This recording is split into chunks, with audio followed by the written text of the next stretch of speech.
Dale, ¿ya la pueden ver todos? Ya, profe, Sí, ya se puede sí, ver. profe. Bien. Bueno, haciendo un pequeño resumen de lo que hemos estado hablando, pues entramos ya en tema de lo que es clonación. Y pues este es forma general a qué es lo que nos referimos con sistemas de clonación, y especialmente porque van referidos pues también a lo que es la ingeniería genética. Cuando hablamos de clonación e ingeniería genética, pues en esencia pues es casi hablando del mismo tema, puesto que aquí la ingeniería, recuerden que en la palabra estricta de ingeniería se consta en hacer un diseño, o ustedes como ingenieros van a tener habilidad de diseñar un proceso o algún objeto. En caso de ingeniería genética, pues siempre es diseñar compuestos orgánicos para alguna función. Recordemos nomás de forma recordatoria, por ahí les subí una clase o su tarea de una clase de Khan Academic, donde explican muy sencillamente lo que es clonación. Vienen precisamente algunos conceptos de lo que es clonación, los pasos a seguir y pues algo esencial que necesitan ustedes para poder entenderlo. Recordemos que para hacer clonación, pues precisamente pues necesitamos de un vector de clonación, que ahorita son los temas que estamos o vamos a estar hablando. Y estos vectores de clonación, pues en esencia, pues siempre van a estar asociados o están caracterizados por tener un marcador molecular, y ese permite de cierto modo que se vaya caracterizando este vector de clonación.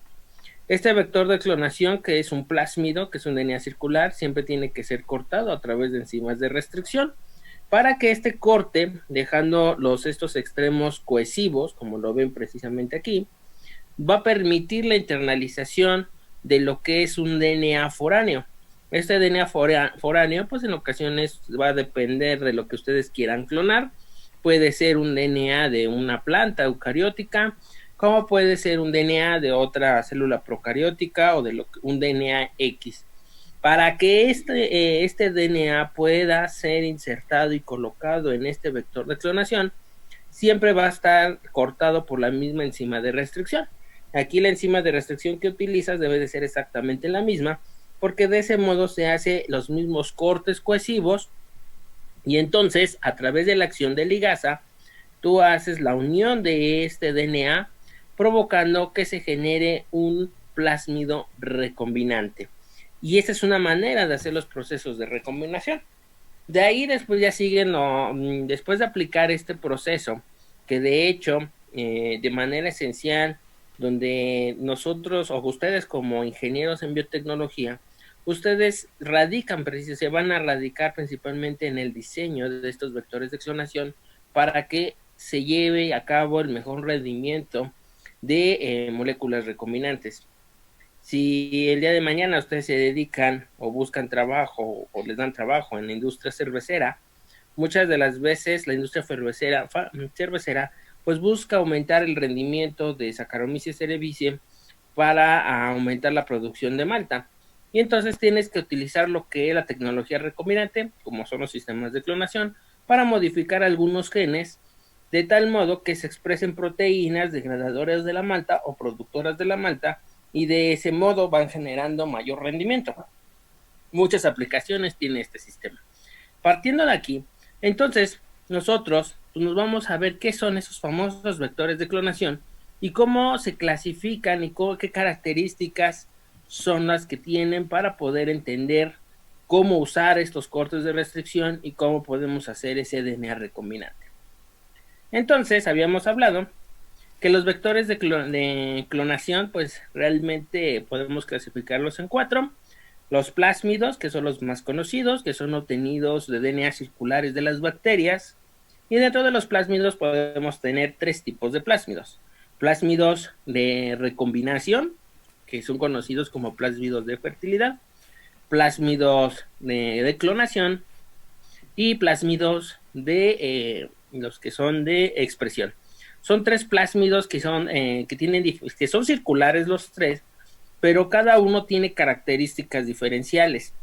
Luego tenemos los tipos de vectores, que son los bacteriófagos, En ocasiones son unos sintéticos, como pueden ser algunos también biológicos, como el fago T4 o el fago T2, lo vamos a estar analizando, o un sintético como M14. Luego tenemos los cósmidos, que aquí los cósmidos, pues bueno, ya son un tamaño más grande que los plásmidos y pues vamos a estar nosotros ahorita definiendo cada uno de ellos. Y unos que son de actividad cromosómica. Todos estos, estamos hablando de que hay transmisión de información genética a través de los mecanismos de transmisión, como son la conjugación, la transducción y la transformación. Sin embargo, cuando nosotros queremos transformar o queremos recombinar lo que son el DNA cromosómico, pues tenemos que utilizar los vectores de clonación de alta capacidad, como son los P1, los PAC, los BAC y los JAK. Y vamos a estar hablando cada uno de ellos para que los conozcan. Bueno, los plásmidos, como habíamos visto, están caracterizados principalmente por tener un origen de replicación. Si no tienen un origen de replicación, pues no estábamos hablando de un plásmido. Tienen sus marcadores moleculares, como son los genes de resistencia a antibióticos y sus genes precisamente de estructurales que codifican para la degradación de un metal pesado o de algún sustrato. También habíamos estos plásmidos, cuando nada más tienen estas estructuras sin tener un sitio polylinker, estamos hablando que son sistemas de clonación. Pero cuando tenemos sistemas, cuando le adicionamos sitios polylinker y nosotros ya los estamos modificando genéticamente, ya estamos diciendo que son sistemas de expresión y son utilizados para la selección de DNAs recombinantes, ya que tienen la alta capacidad de entremezclarse y ser aceptados a través de la célula. El origen de replicación que ambos plásmidos tienen, tanto los plásmidos de expresión como los plásmidos de clonación, siempre va a tener o va a estar caracterizado por tener un control sobre el número de copias. Los plásmidos de clonación, pues el control del número de copias no está suprimido, para eso es esa finalidad, para que genere muchas copias de lo que es ese genoma, mientras que en lo que es en la ingeniería genética de expresión, los plásmidos de expresión, su origen de replicación, pues va a tener un cierto control más estricto en la regulación, pero va a ir dirigida a lo que es la regulación del RNA mensajero que se puede llegar a expresar. De modo que los plásmidos, dependiendo de lo que vamos a estar utilizando, pues es la característica que tenemos que tener. Y habíamos visto que tanto los plásmidos de clonación como los plásmidos de expresión tienen que estudiar o hacer un ensayo de incompatibilidad. Antes de que genéticamente se caractericen y hagamos lo que son los mapeos de restricción y caractericemos cada uno de los plásmidos, tienen que ver qué tan eficiente es el plásmido para una prueba de clonación. Y eso pues de manera sencilla se hace, por ejemplo, con un DNA eucariótico, y se trata de ver si de manera natural hacen el proceso de recombinación. Si hacen este proceso de recombinación sin necesidad de caracterizarlo, sin necesidad de cuantificarlo, entonces es un plásmido que pueden utilizar y ahora sí sería el proceso de caracterizarlo. Ese tipo de ensayo donde nada más se ve de manera rápida el proceso de recombinación se llama fenómeno de incompatibilidad. Un fenómeno donde nos va a decir si es o no es posible usar ese plásmido. Habíamos visto, y aquí tenemos un plásmido. El primer plásmido que se conoce y que se estudió es el PBR 322. Es un plásmido que fue extraído a partir de Escherichia coli. Y bueno, Escherichia coli, en la cepa que se utilizó, Escherichia coli DH5 alfa, va a ser la Escherichia coli de elección para hacer los procesos de clonación. Existen muchas Escherichia coli derivada precisamente de la DH5 alfa, pero esa es la más conocida y la más utilizada. Entonces, el día de mañana, si ustedes por alguna circunstancia les toca estar en el laboratorio tratando de diseñar compuestos modificados de procariotas, pues tienen que buscar la Escherichia coli DH5 alfa porque va a aceptar este tipo de plásmido o la mayoría de los plásmidos. Cuando se empieza a estudiar lo que es el plásmido PBR 322, que es el primer sistema de clonación o primer vector de clonación, pues a partir de ahí se hace una serie de síntesis y de modificaciones para poder entender o desarrollar más plásmidos. El PBR322 tiene 3 regiones estructurales. El plásmido de clonación PBR322 tiene 3 regiones estructurales y tiene 2 marcadores moleculares. Los marcadores moleculares, el de PBR322 va a ser resistente a ampicilina y resistente a tetraciclina. Va a estar estos 2 marcadores moleculares está separado por lo que es un gen estructural, que por lo regular es un operón LAC. El operón LAC que se encuentra aquí entre estos 2 genes estructurales tiene ahí el inicio de un marco de lectura que es bidireccional. Es de tal modo que dependiendo del marco de lectura que tenga el plásmido, va a tener 2 flechas, tanto izquierda como derecha, para poder tener el sentido de lectura.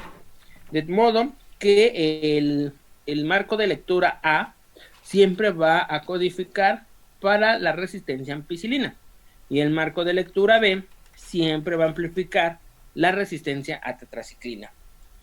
La práctica que vamos a desarrollar más adelante, ahorita no la vi, no la hicimos por una razón, porque primero tengo que explicarles precisamente cómo se lee un plásmido y cómo es que se puede, cómo está caracterizado.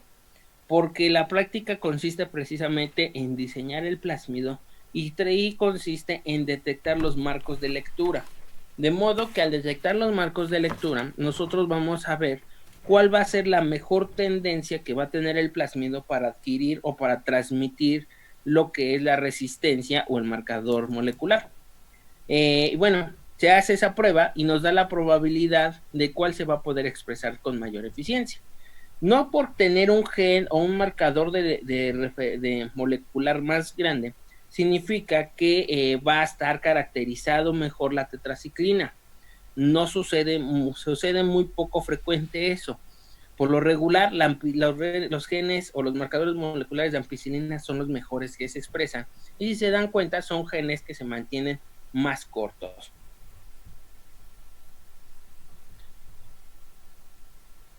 Ay, ¿para qué se salen? Díganle que no, ya que se vayan a dormir. No es cierto. Listo, ya los acepté.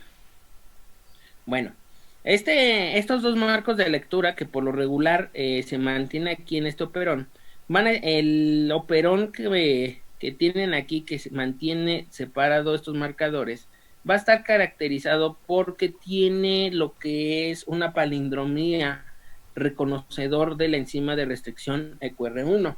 La tetraciclina resistencia precisamente va a tener dos secuencias palindrómicas, que es SAL1 y BAMH1, mientras que la ampicilina resistente va a tener la palindromía APCT1 para poder caracterizar la ampicilina de resistencia. ¿Por qué son importantes conocer aquí las enzimas de restricción para cada uno de estos marcadores moleculares? Porque a través de estas enzimas de restricción, cuando nosotros hacemos lo que es el mapeo de restricción, pues vamos a poder identificar la ubicación de los genes. El mapeo de restricción no nada más nos sirve para determinar dónde se encuentran estas palindromías, sino también nos sirve para identificar la posición de los genes. Cuando nosotros hacemos la combinación del mapeo de restricción que estuvimos viendo un poquito antes en las sesiones anteriores y lo vamos a volver a retomar, estas posiciones que vamos poniendo de estos fragmentos que van a estar caracterizados por estas enzimas de restricción, con eso vamos a ir nosotros ensamblando precisamente el plásmido y vamos a ir colocando en cada parte lo que son las enzimas de restricción, así como los genes estructurales que tienen. Por ejemplo, EQR1 está caracterizado por tener aquí un sitio palindrómico que corresponde a un gen estructural. Ampicilina no tiene palindromías para EQR1, ni tetraciclina tiene palindromías de EQR1. PU2 se encuentra precisamente en otro gen estructural y no se encuentra en estos marcadores moleculares. Entonces, ¿qué pasa cuando nosotros, por ejemplo, tenemos un plásmido, no conocemos si es PBR322? Es decir, están ustedes en el laboratorio y les dicen, necesito saber que este plásmido necesito que este plásmido me digas precisamente cuál es, si PBR 322 u otro plásmido. Entonces tú quieres ver si es PBR 22, ¿qué tienes que hacerle a ese plásmido? Pues le metes las enzimas de restricción características de este plásmido que ves aquí, que son estas 5. Entonces vas determinando los tamaños que te va determinando en cada uno de estos cortes. Por ejemplo, si yo agarro a PBR, a este plásmido que yo desconozco y creo que es PBR 322, primero hago un corte enzima de restricción con PCT1. ¿Cuántos cortes voy a obtener? Si se dan cuenta, nada más está cortando ampicilina, entonces nada más voy a tener yo un fragmento por aquí. Si se dan cuenta, nada más tiene este corte.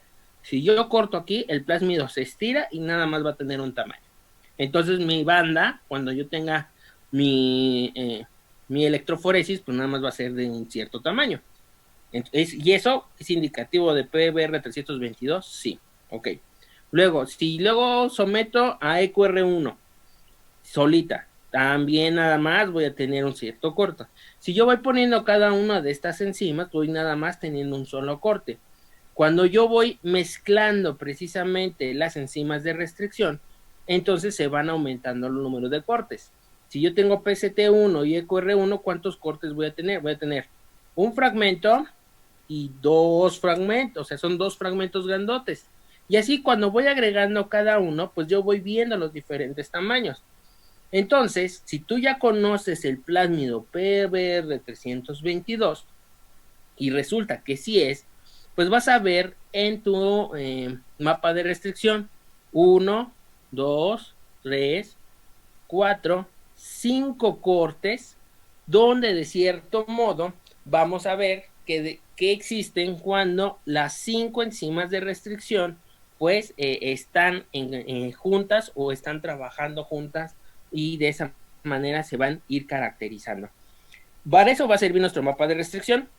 Y luego, para terminar de colocarlos, pues por un lado, pues tú sabes que tetraciclina pues va a estar asociado a los cortes, a las palindromías DAMH1 y SANL1, mientras que la ampicilina pues va a estar la palindromía PCT1.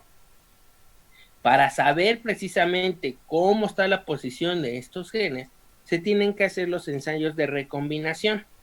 Y estos ensayos de recombinación, y ahí se llama la prueba recombinación interrumpida, nos va a determinar el tiempo en que se transmiten estos marcadores moleculares. De modo que eso también va a determinar la existencia de los marcos de lectura. A través de los tiempos de recombinación o de transferencia de recombinación, los marcos de lectura siempre van a estar asociados a este tiempo. Es decir, cuando un marco de lectura se expresa primero, la tendencia de transmitirlo va a ser primero. De modo que, por ejemplo, el marco de lectura que da la síntesis de ampicilina se transfiere a través de los procesos de recombinación y entonces el primer gen de ampicilina se transfiere y el último gen, que es el de tetraciclina, se va a transferir. Y así eso lo vamos a ver a través de los procesos de recombinación. Lo vamos a ver más adelante esa técnica y también, pues bueno, vienen varios problemas referente a eso.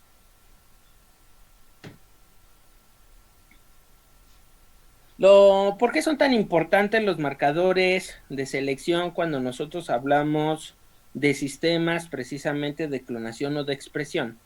Pues resulta que los marcadores moleculares principalmente nos van a dar 3 características en los sistemas de clonación o un sistema de clonación. Por un lado, pues vamos a ver la inactivación del gen de resistencia y vamos a través de este proceso de inactivación, pues vamos a hacer una serie de selección de clonas, donde si el gen tú lo transfieres de forma inactiva o de forma activa, pues vas a poder administrarle un antibiótico a tu medio y si genera resistencia, pues va a crecer la bacteria. Y entonces, si la bacteria normalmente no crecía en presencia de ese antibiótico y tú transfieres ese gen de resistencia, pues vas a ir diferenciando entre bacterias que adquirieron el plasmido y bacterias que no. Por otro lado, los marcadores de selección siempre va a generar algo que se llama alfa complementación, que no es más en ocasiones una transferencia de lo que es el operón regulador precisamente del ORF. Si se acuerdan del operón regulador, era el operón que teníamos en medio de los dos marcadores de moleculares, que era aquí. Ese operón nos da la alfa complementación y por lo regular está asociado a lo que es el gen lactosa. Entonces, esta alfa complementación, pues tú le tienes que poner, por ejemplo, XGAL o IPTG, que son precisamente sustratos que se degradan en presencia de esa alfa complementación. Y eso nos va a permitir tener bacterias de color azul y blanca. Además de poder tener un medio que pueda diferenciarlos a través del crecimiento antibiótico, la alfa complementación van a permitir diferenciar las bacterias que sí adquirieron el plásmido a través de una coloración. Y luego tenemos los marcadores de selección, pues también, y los marcadores moleculares, pues nos van a dar una selección directa, donde de cierto modo, pues puedes ver la presencia de un gel letal o no, en caso de algunos factores de virulencia, ¿no? También lo puedes hacer a través de esos procesos.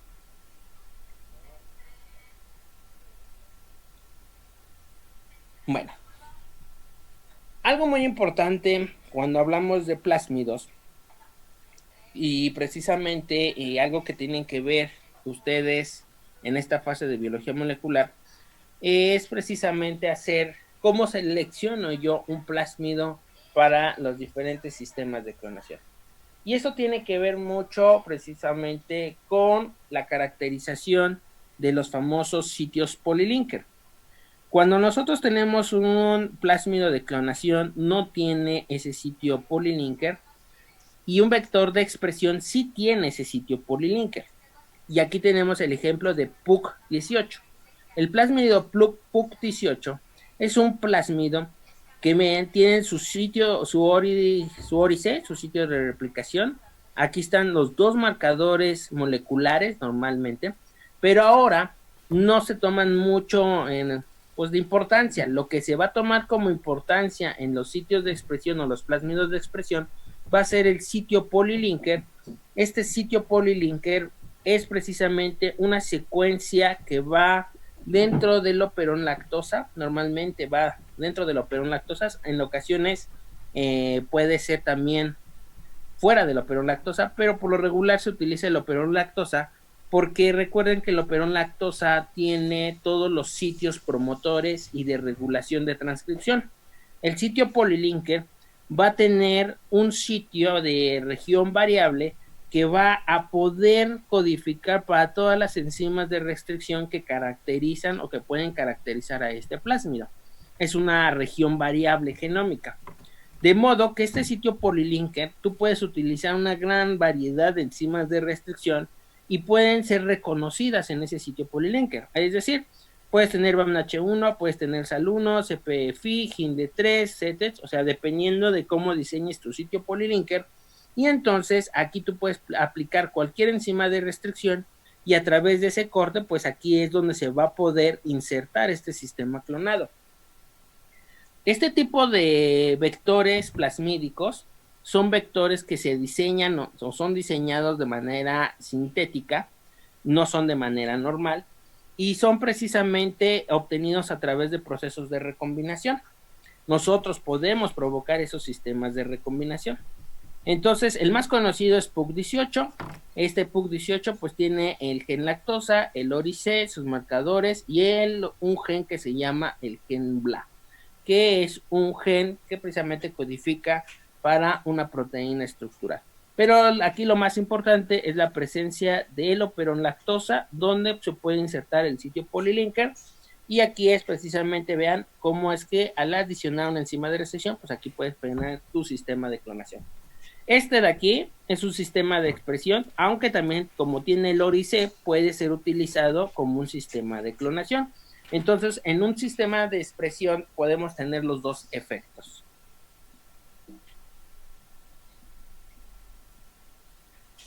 ¿Dudas hasta acá, jóvenes? Creo que no. Seguros. Seguros. Bueno, nos quedan 6 minutos.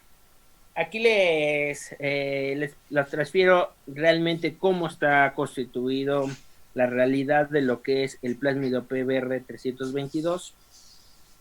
Miren, el PBR322 Las enzimas de restricción que vimos anterior, que se los puse ahí, esa es una enzima de ese PBR322, pues esas enzimas de restricción son las más comunes, pero el PBR322 tiene más sitios de donde nosotros podemos reconocer.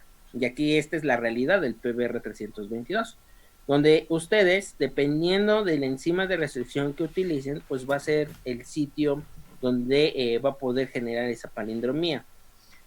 Puede ser, pero por ejemplo, creo que todas las enzimas de restricción de PBR322 nada más tienen una palindromía, entonces no importa dónde tú lo tengas, pero de ahí aquí puedes generar. Pero bueno, este es el que se va a manejar, este es el que ustedes deben de conocer y este es nuestro testigo. Entonces por ahí si ustedes le toman fotos, lo descargan más adelante, de hecho lo pueden buscar y sacar su inserto de cómo se encuentra el PBR322 y de aquí determinar el marco de lectura para la expresión de la ampicilina resistente o tetraciclina resistente.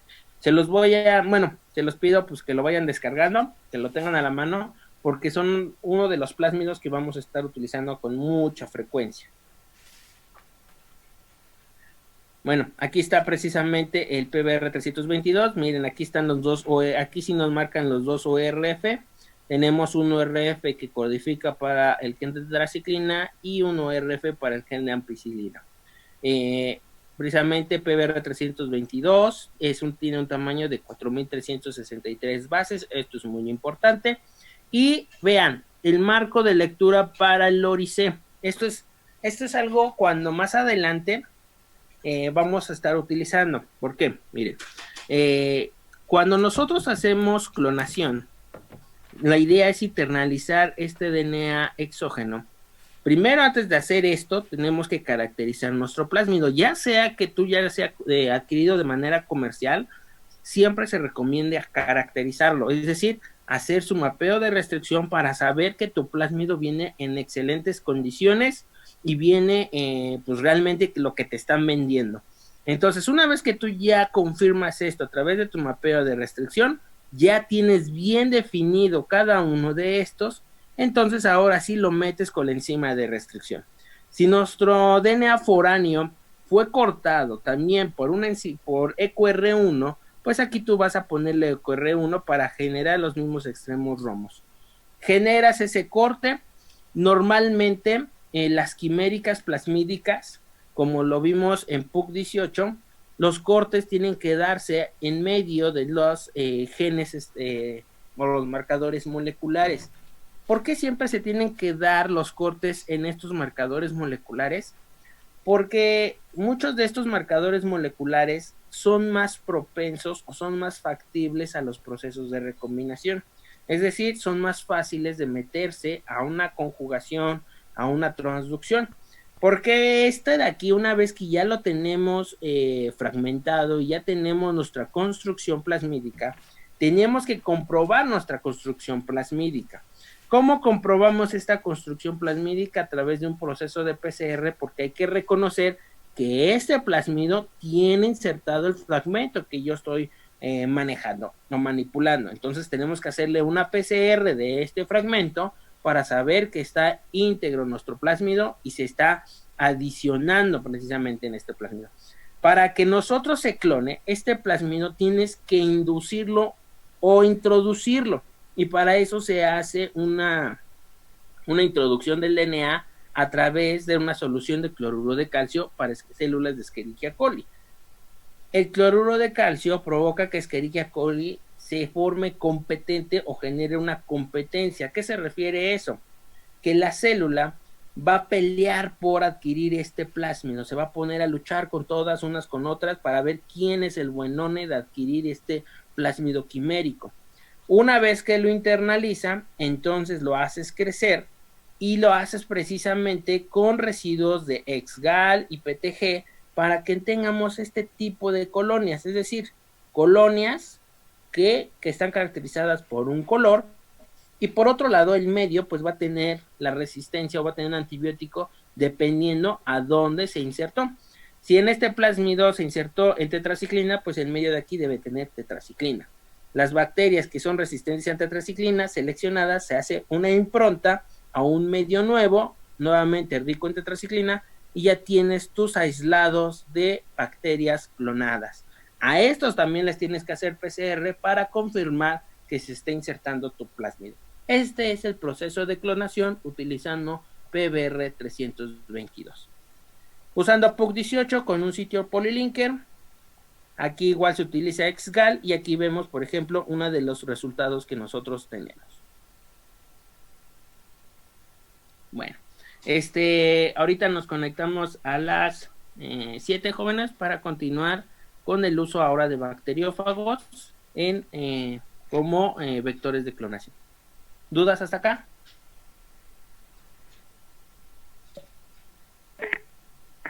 Creo que no, profe.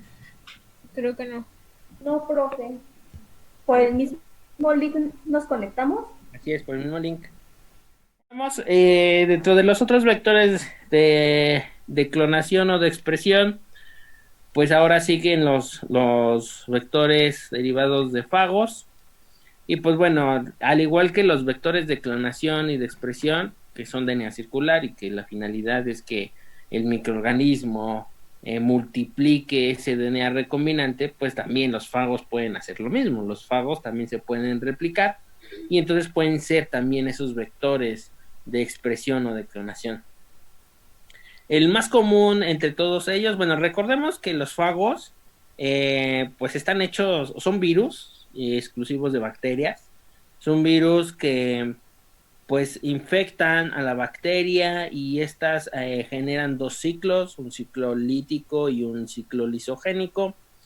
Y bueno, el ciclo lítico, pues recuerden que es un ciclo que hace que el virus se replique y provoque que la célula explote o entre en lisis y salgan las partículas virales para poder volver a infectar. Y el lisogénico es un ciclo replicativo donde no hay rompimiento celular, donde la célula se mantiene intacta, no hay un cambio, pero adentro se sigue reproduciendo. Precisamente usando esas propiedades que tienen los fagos, pues la ingeniería genética pues utilizó ese proceso biológico natural y a través del primer fago también encontrado, que es el fago lambda, se empezó a hacer este mecanismo de sustitución, es decir, al fago, donde precisamente este fago lambda, que tiene estas características principales, principalmente se hace que el código genético que tiene entre en procesos de recombinación con un DNA exógeno. Entonces, el fago lambda tiene la característica de que puede hacer tanto el ciclo lítico como el ciclo lisogénico, dependiendo de cómo este sea cultivado, cómo este sea reproducido. Cuando se hace el ciclo lítico, precisamente el DNA se replica y tiende a formar estructuras llamadas concatémeros. Estas estructuras concatémeros es una estructura precisamente de 8 puntos, donde pues se forma como si fuera, como lo ven aquí, como si fuera una estrella. Y llega a pesar 48 kilobases. Si se dan cuenta, estamos hablando de 4.800 pares de bases. Cuando estuvimos hablando del plásmido PBR 322, decíamos que tenía un peso de ¿cuánto? De 4.300, es decir, tiene 4 kilobases. Los vectores de fagos casi tienen el mismo tamaño, de hecho este tiene mucho más tamaño, 48 kilobases, es mucho más grande. Entonces puedes insertarle DNA mucho más grande, puedes hacer que el DNA si tú, a lo mejor el fragmento que tú quieres clonar es mucho más complejo. Este tipo de vectores derivados de fagos, especialmente de lambda, son utilizados para poder tener proteínas derivados de eucariotas, como las proteínas de la insulina, que puede de cierto modo ser una proteína muy grande, genomas muy grandes, entonces los fagos pueden hacer esas clonas muy bien. Vean, por lo regular pueden empaquetarse moléculas de ADN de 78 al 105% de la longitud del genoma, o sea, más de 48 kilobases pueden llegar a generar o empaquetarse. Hay las regiones genéticas que se pueden modificar. Aquí todo esto que ven aquí es cómo está constituido el genoma de lo que es el fago lambda. Tenemos sus DNAs de operones, donde están los genes reguladores para la expresión de algunas proteínas estructurales, y pues aquí tenemos precisamente sitios de reconocimiento para empezar a llevar los cabos de replicación. Todos estos pueden ser modificados y no afectan el ciclo lítico, es decir, es un virus que si ustedes lo manejan o lo recombinan perfectamente bien, no pasa absolutamente nada. Este precisamente vector puede ser utilizado como un vector de sustitución o de reemplazamiento. ¿Qué quiere decir esto? Que a lo mejor tú encuentras que dentro de tu DNA de cierto organismo necesitas quitar una mutación en específico, entonces quitas ese fragmento y ahora haces un proceso de inserción, de sustitución, sustituyes ciertos genes. Y luego también pueden ser utilizados como vectores de inserción, que son los vectores de clonación, donde tú insertas el genoma y de ahí generas las diferentes replicaciones. Y bueno, la mayoría también se pueden caracterizar de cierto modo a su fenotipo, de modo que nosotros los podemos ir seleccionando. ¿Cómo funciona el fago o cómo es utilizado en ingeniería genética? Pues tenemos precisamente esta imagen. En esta imagen, cuando nosotros usamos fagos en ingeniería genética, pues tenemos que usar los procesos biológicos. Tenemos nuestro fago, aquí está. Tenemos los genes A y R. Este fago pues hace su proceso precisamente de absorción. Veamos, en su proceso de absorción, pues el fago se pega a la cápside, tienen aquí precisamente el tubular de transferencia, y la cápside se pega a lo que es la envoltura de la célula. Se hace la transferencia génica a través de los procesos de recombinación, se va internalizando a la bacteria. Este DNA que se encontraba de forma concatamérica, pues deja de perder algunas proteínas estructurales y se empieza a circularizar. Precisamente se empieza a generar una circularización. Para que este termine de circularizarse y se asimile lo que es un plásmido, sí, se asemeje a un DNA plasmídico, un DNA circular, los fagos no tienen un ORIC. Por lo tanto, se tiene que generar o tienen una región codificante que se llama la región COS. La región COS va a sustituir precisamente lo que es el ciclo replicativo. De modo que se tiene el sitio COS, y si nosotros hacemos que la bacteria, o bien dicho, que el virus entre en ciclo lisogénico, entonces va a ser un proceso diferente. Precisamente se circulariza, tenemos nuestra región COS, y aquí están las dos vertientes, cuando hace un ciclo lítico y cuando hace un ciclo lisogénico. Si tenemos un sitio lisogénico, este DNA circular a través de la acción de las ligasas naturales que tiene la bacteria se va a terminar de circularizar. Y entonces los genes constituyentes, un ciclo lisogénico, lo único que va a hacer es precisamente la internalización. Entonces, si nosotros nada más queremos replicar el DNA sin necesidad de que genere los procesos de maduración de forma natural y nada más quiero que se replique el gen que yo estoy insertando, pues aplico una enzima de restricción precisamente en un gen que se llama ATT, y entonces este gen ATT, yo aquí donde está esta X, hago el corte con la enzima de restricción, se abre, y entonces ya voy generando lo que son los extremos GAL y BIO. Estos extremos GAL y BIO van a ser extremos conocidos para el reconocimiento de la Escherichia coli o del cromosoma de Escherichia coli. Aquí no estamos, este está simulando lo que es un plásmido del tipo F. ¿A qué voy con esto? Aquí deben de, bueno, no sé si, ¿con quién la biología molecular 2? Porfirio, ¿verdad? Sí. Oh, diablos.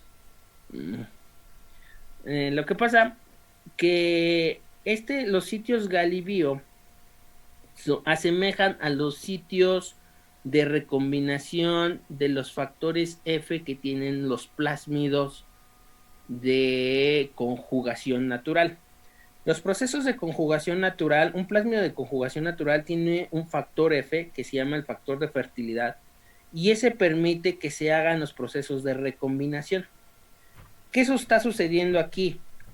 Cuando tenemos ciclos lisogénicos de lo que es el fago lambda y se forme la circularización con la región COS y el fragmento ATT, y precisamente a través de este corte enzimático se linealiza, estamos provocando que de cierto modo haya una recombinación de alta eficiencia similar a la recombinación de fertilidad, provocando que este fragmento se recombine con el cromosoma de Escherichia coli y se internalice precisamente en el cromosoma de Escherichia coli. A eso se le llama recombinación por homología, porque se internaliza y entonces los procesos biológicos naturales de Escherichia coli se va a reproducir Escherichia coli y se va a ir reproduciendo el genoma completo del fago. Eso es lo que sucede con el ciclo lisogénico. Cuando tenemos el ciclo lítico, aquí sucede algo diferente. El sitio COS se activa a través del último gen de resistencia o bueno, el primer gen que se transfiere, y este gen abre lo que es la horquilla de replicación. En esta horquilla de replicación se empiezan a dividir precisamente estos genomas y genera lo que se llama la recombinación recíproca. Una recombinación que precisamente no necesita de secuencias homólogas para que de cierto modo se vuelva a obtener la región COS, múltiples COS, y entonces se empiece a hacer a través de cortes enzimáticos una linealización para que dentro de las células se empiece a generar el concatámero y a su vez la encapsidación de lo que es el fago, para que cuando se generen muchas cápsides se haya la adición del fago en la membrana interna y eso provoque lo que es la liberación y hacer el ciclo lítico. Entonces, dependiendo de lo que nosotros queramos hacer, el fago lambda puede hacer dos tipos de recombinaciones, la recombinación directa y la recombinación recíproca. ¿Qué va a hacer una diferencia una con otra? Es que cuando nosotros hacemos lo que es la recombinación recíproca, el número de clonas van a ser exactamente idénticas del genoma original del fago lambda. Es decir, nada más se está replicando el genoma del fago lambda. Entonces, tu genoma que tú, digamos, que estás insertando, si haces la misma inserción previamente, entonces el gen que tú vas a clonar, pues va a ser exactamente el mismo, no va a pasar absolutamente nada.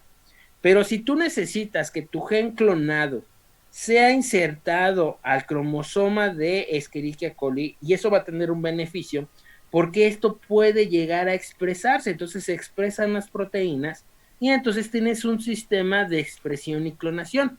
Si haces un ciclo lítico, tienes el sistema de clonación, nada más clonas el fragmento, pero si tú quieres expresar, entonces tienes que hacer el ciclo lisogénico y entonces expresas la proteína y vas haciendo tu purificación proteínica.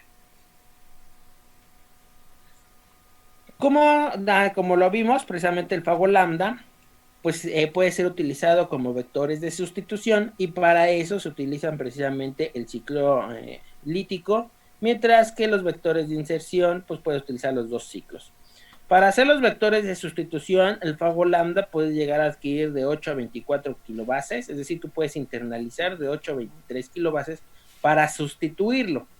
Para hacer la sustitución, precisamente tienes que reconocer los sitios a donde vas a hacer la sustitución y por lo regular están franqueados por estas enzimas de restricción, EQR1, BAMH1 y SAT1. Y va pegado a lo que es el gen estructural, el gen central de 14 kilobases. Esto es muy importante porque para que nosotros analicemos y veamos el estudio,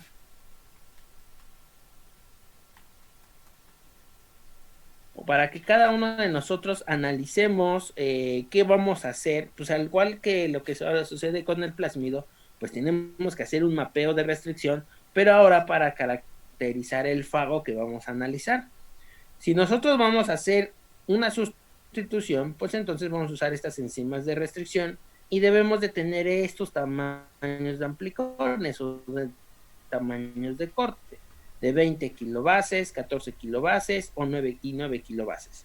Estos sistemas, precisamente, pues aquí están lo que son los sitios de reconocimiento, y ahí es donde vamos a hacer precisamente la sustitución. Es decir, se corta un fragmento de este DNA, se corta el otro fragmento del DNA, y pues nada más se van a intercalar para generar la sustitución de genes. Cuando hacemos precisamente la inserción, el tamaño de amplicones o el tamaño de secuencias que tú le vas a agregar va desde 0.5 a 10 kilobases. Eso es algo también muy importante cada vez que utilizamos los vectores de clonación o los vectores de expresión. Tenemos que ver cuánto tamaño de DNA vamos a involucrar.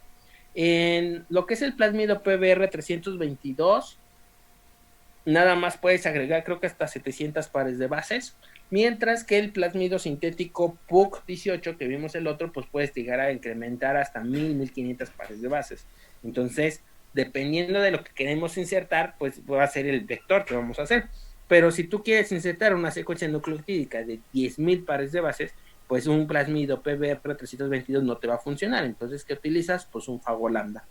Para hacer la inserción, a diferencia de lo que se tiene acá, precisamente resulta que el fago lambda tiene una región, como es recuerden que es un virus derivado de una bacteria, pues su genoma va a tener características de la bacteria. Y resulta que el fago lambda tiene una región transmitible de la región lactosa Z.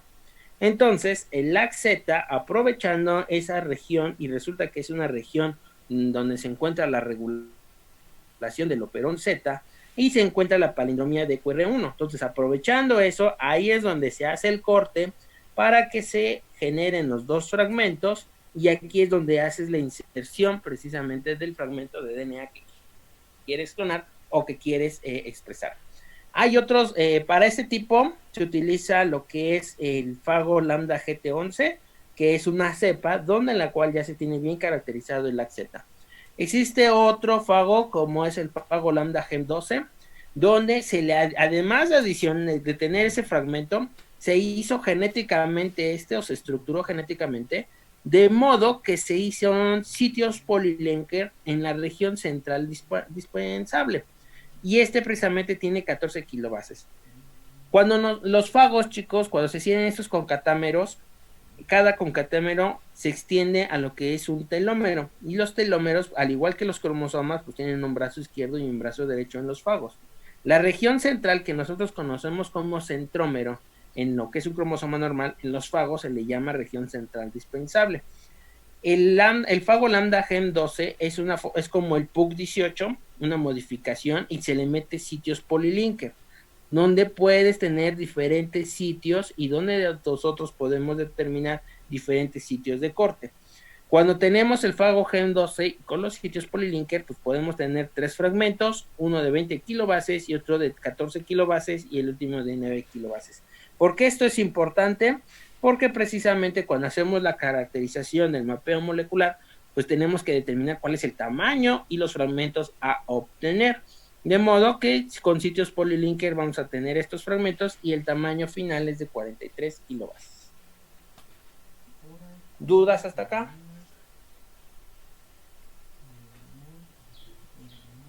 No, profe. Seguros. Sean realistas y díganme qué de todo lo que les estoy diciendo están entendiendo. Profe. ¿Sí me... Sí, con respecto a lo Martita. que hemos visto, se supone que se va a hacer en sílico, ¿no? O lo vamos a checar Sí, ahorita precisamente la práctica o lo que vamos a hacer.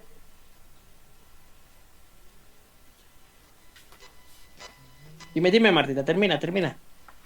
¿Qué programas podemos utilizar o qué programas vamos a utilizar?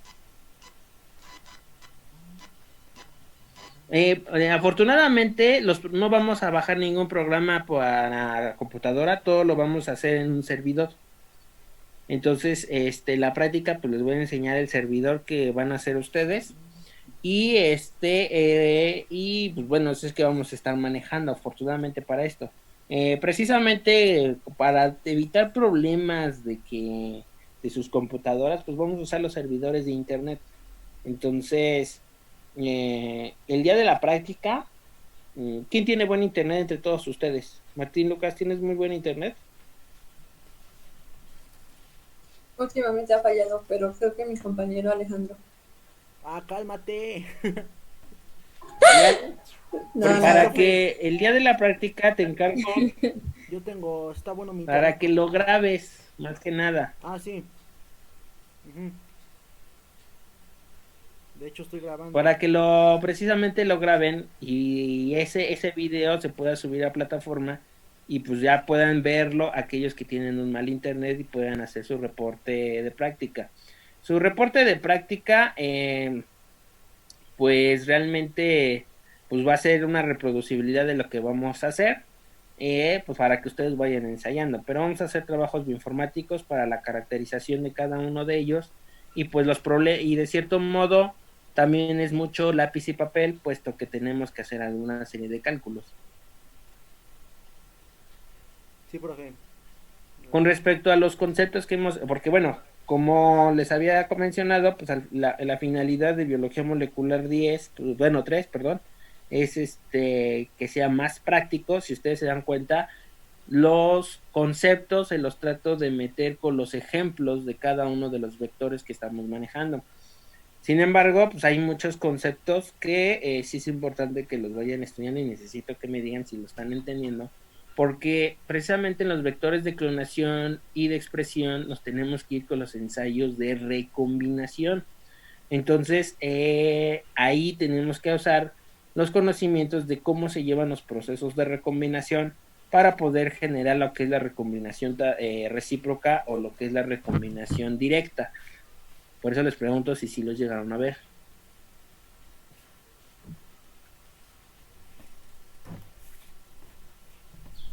Yo que recuerde no los vimos, profe, pero no sé. No, Bueno, profe. para que precisamente pues agarre un tiempo y hablemos de recombinación.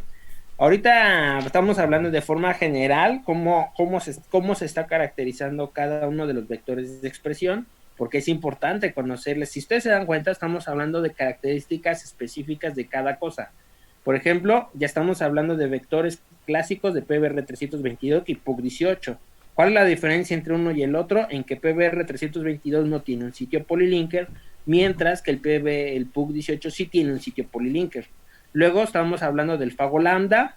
El fago lambda, una diferencia entre PBR322 y el fago lambda es la capacidad de inserción.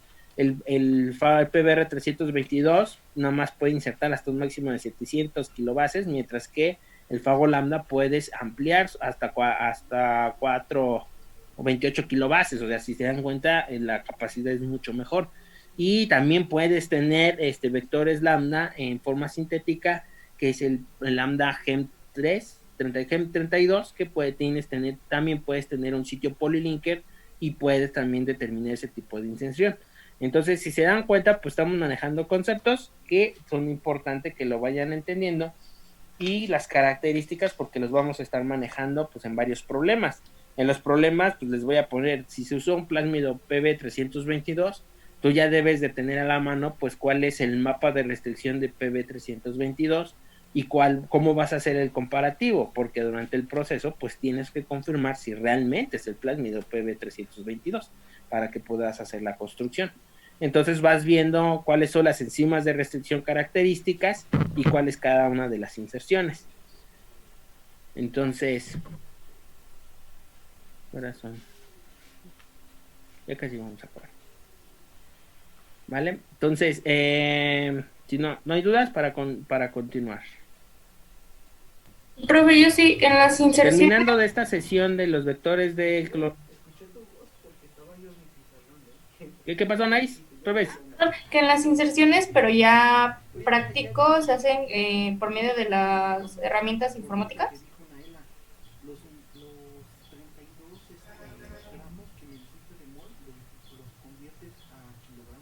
Las inserciones, normalmente la parte práctica, pues tú necesitas de hecho voy a tener una práctica de lo que es clonación. Y en ese video de la práctica de clonación, pues les van a decir todo lo material que se utiliza para hacer la inserción de una región. Nosotros, de manera in silico, antes de que hagan ustedes la parte experimental, siempre se recomienda que hagan el ensayo in silico. Y en el ensayo in silico, la inserción nada más va a consistir en verificar que el plásmido que estás usando tenga los extremos con los cuales hiciste el corte enzimático. Es decir, verificar que realmente tengas los extremos cohesivos o los extremos romos, dependiendo de lo que estés insertando. Tanto en el plásmido como en el inserto del gen que tú vas a usar. Después de eso, tienes que comprobar que realmente se insertó y se construyó el plásmido. Y para eso es la práctica de PCR in silico. A través de las reacciones de PCR in silico, tú confirmas que tu construcción está hecha. Los trabajos in silico, chicos, que hoy en día se utilizan, son muy, muy necesarios y ya son muy utilizados en las industrias porque ahorran mucho dinero y ahorran mucho tiempo. A través de esos procesos in silico, ustedes pueden aumentar la probabilidad de éxito sin estar generando los famosos ensayos de prueba y error. Ustedes normalmente, antes, en mi época, las clonaciones pues se hacían precisamente haciendo los ensayos experimentales. Tú ponías tu ligasa, tú ponías tu IPTG, tú ponías tus células competentes y hacías precisamente la inserción y veías si clonabas. De tal modo que a veces prueba y error y hasta que tenía suerte. Realmente un sistema de clonación era un trabajo de tesis de maestría o de doctorado porque podría durar años para obtener un sistema de clonación. Hoy en día ya no es así. A través de los procesos bioinformáticos, el proceso de clonación tiene un mayor éxito y mayor tiempo. Entonces las empresas lo utilizan mucho. Y eso es lo que vamos a hacer. ¿Cómo es que a través de este proceso in silico vas a confirmar tu clonación y vas a asegurarte que se va a dar? Realmente, pues siempre vamos a determinar la parte experimental, Anaís, eso sí nunca se va a quitar, siempre va a ser necesario. Vale, gracias, profe. Bueno, lo vamos a dejar hasta aquí, jóvenes, porque sí es mucha información, porque ahorita precisamente los vectores de alta capacidad van a ser vectores que la ingeniería genética diseñó, y entre ellos están precisamente los cósmidos. Y los cósmidos, los PAC, los BAC y los JAK, y muchos de estos precisamente tienen que ir con los procesos de transducción, electroporación y transformación. Entonces, y realmente estos tipos de vectores, pues, tienen una capacidad abismal de transferencia génica. Y estos todavía hay otras regiones más utilizadas que son los famosos transposones sintéticos y existe todavía otros que son los viroides que pueden transferir más de 400 kilobases, es decir, más de 400,000 nucleótidos en un proceso recombinante. Y bueno, lo vamos a hablar en la siguiente sesión, puesto que ahora sí que el tema es un poco más sofisticado, especialmente por tratar de explicar cada uno de cómo está constituido el cósmido. Y aquí, bueno, los estoy spoileando. ¿Vale? Entonces nos vemos la próxima sesión, chicos. ¿Dudas? No, profe. Por el momento no. Bueno, entonces el día viernes les encargo sus exposiciones, jóvenes. Por favor, la primera hora y la segunda hora, pues terminamos lo que son los vectores de alta capacidad para que el martes de la siguiente semana comencemos con la práctica y con el trabajo pues práctico y de ejercicios para lo que es la caracterización de vectores de clonación. Profe, yo tengo una duda. Mándeme. El día viernes, ¿quiénes van a exponer? Porque, bueno, nuestras compañeras Marta y Laura, pues ya no expusieron el día de hoy, entonces ellas serían las que expondrían el viernes, en la primera hora. Así es. Sí, pero serían 20, tienen 10 minutos y 10 minutos, entonces todavía nos faltan otros dos temas de exposición. Porque después seguiría Andrés y después seguiría yo, entonces para saber si... Ya sería Andrés, así es. Cósmidos y transposones, así es. Ok, profe. ¿Habilitará para subir resumen?